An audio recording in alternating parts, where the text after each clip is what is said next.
The palace did not whisper this time. It moved with the cold, calculated weight of an absolute final execution order. Right now as we speak, the servers at Buckingham Palace are smoking from a digital purge so brutal, it makes the Red Wedding look like a polite Sunday tea. Have the Windsors finally committed the ultimate act of public cyber erasure?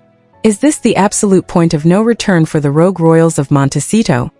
Just hours ago, a seismic shift occurred on the official royal website, a change so sudden, so ruthless it sent shockwaves through the entire British Commonwealth. The profile section, the digital DNA connecting active members of the monarchy to the public, was instantly rewritten. Prince Harry's name? Gone. Vaporized. Flattened into an empty, glaring white space. Insiders claim that when Prince William stood in the private briefing room, looking down at the freshly edited, sanitized page, he didn't scream and he didn't throw a fit. Instead, he looked directly across at a trembling senior aide, lowered the document with absolute, terrifying composure, and delivered a chilling 3-word verdict that will echo through history. It is finished. The words did not sound angry, they sounded completely over. This isn't just an administrative glitch, folks.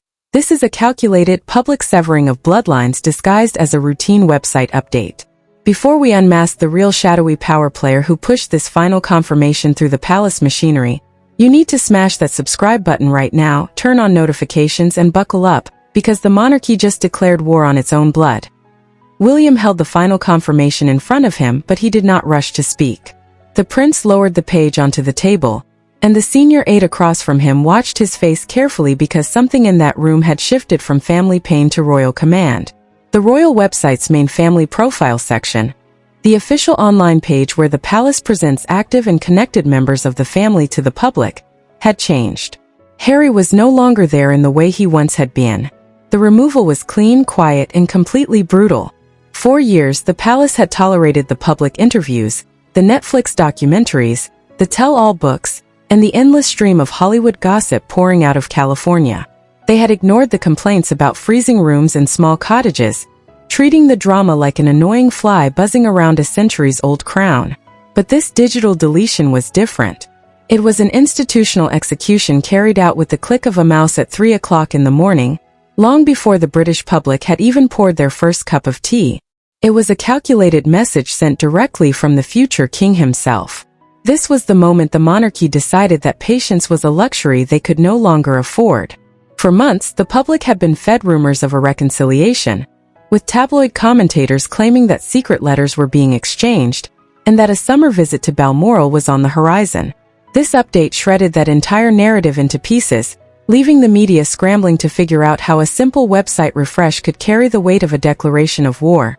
Harry received the news far from the palace, sitting in his pristine California mansion, and for once, he did not explode into a fury. He stared at the message on his screen as if the words had taken longer to reach his heart than his eyes.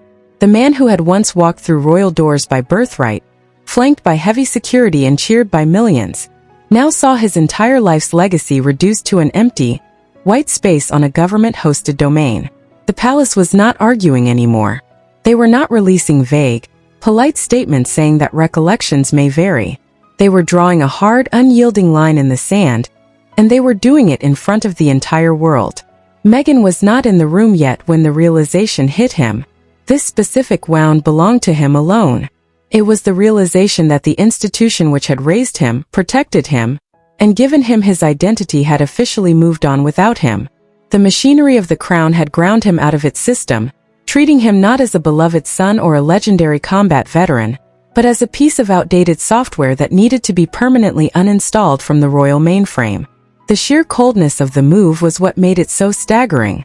It showed a complete lack of fear from London, a total disregard for whatever retaliatory interview or media bomb the Sussexes might try to drop next. The palace had effectively looked across the Atlantic and told them that their currency was no longer valid in the United Kingdom. Charles felt that line cut deeper than anyone dared admit in the quiet corridors of Windsor. The king knew the working royal structure. The elite, tightly managed group of family members expected to represent the monarchy through official duties had to be crystal clear because confusion ultimately weakens the crown. A monarchy cannot survive when the public is unsure who speaks for the sovereign, and who is simply speaking for a multi-million-dollar production deal. Yet, despite his grand title and his constitutional duties, Charles also knew Harry was not just a name on a royal register. He was his youngest son, the boy who had walked behind his mother's coffin under the gaze of a weeping nation. The monarch sat with that painful truth in absolute silence, caught between the protective instincts of a father who remembered a vulnerable child and the cold obligations of a sovereign who could not let the thousand-year-old institution bend forever to accommodate family chaos. The crown is a jealous master, demanding that personal affection always be sacrificed on the altar of stability, and Charles was learning that the hard way. He had spent his entire life waiting for the throne, only to find that its weight required him to sign off on the public erasure of his own bloodline. The internal battle within the king was obvious to those closest to him, manifested in the long hours he spent staring out at the gardens, holding documents he refused to sign until the absolute last minute. William looked back at the senior aide, and the aide understood immediately that the future king had completely stopped treating this as a wounded brother's dispute. This was no longer a petty squabble over who got the bigger bedroom or who shouted at whom during a wedding rehearsal. This was now a strict constitutional boundary, a serious and permanent line about who can represent the British monarchy and who cannot. The prince had carried an intense, burning anger before, but this was not anger. This was total, calculated control. This was the manifestation of consequence. William had watched every single soft compromise, every olive branch, and every polite silence turn into another explosive headline, another podcast episode, or another courtroom battle. He had realized that mercy was being weaponized against the family, viewed across the ocean not as kindness, but as weakness to be exploited for streaming numbers. When he said it was finished, the room seemed to accept that no soft public relations statement could ever undo what had been done. The decision had been forged in the fire of betrayal, and William was more than willing to act as the blacksmith who hammered it into place. He was constructing a fortress around the future of his own children, ensuring that when George eventually ascends the throne, he will not have to inherit the toxic, exhausting sibling rivalries that have defined this generation. But one question remained colder and more mysterious than the website update itself, a detail that kept palace insiders whispering in corners. Who exactly had pushed the final confirmation through the system? Because while the website may have changed online for the global public to see, the real brutal decision had been made weeks prior behind heavy, closed doors where everyone inside those historic walls now had to face the people most wounded by it. There were reports of secret late-night meetings, of secure servers being accessed by high-ranking officials who usually only handle matters of national security. The digital deletion was treated with the same level of secrecy as a military operation, hidden from low-level palace staff to prevent any potential leaks to the press. Behind the official sanitized language of the palace IT department, there were real people with deeply bruised loyalties and unfinished pain. William was not simply a prince protecting a historic crown. He was a brother who had reached his absolute limit. Charles was not only a king signing off on an institutional change, he was a father accepting a tragic reality. And Harry was not just a name disappearing from a digital directory. He was a man losing his anchor to his homeland.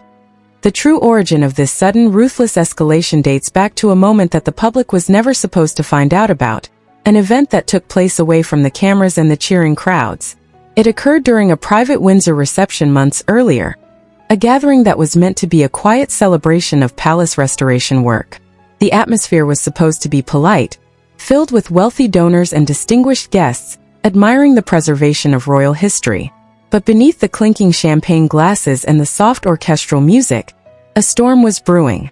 Harry had made a surprise, unannounced appearance, slipping into the venue through a side entrance managed by a sympathetic contact. He didn't come to look at paintings or praise the architectural repairs. He came with a specific, aggressive agenda.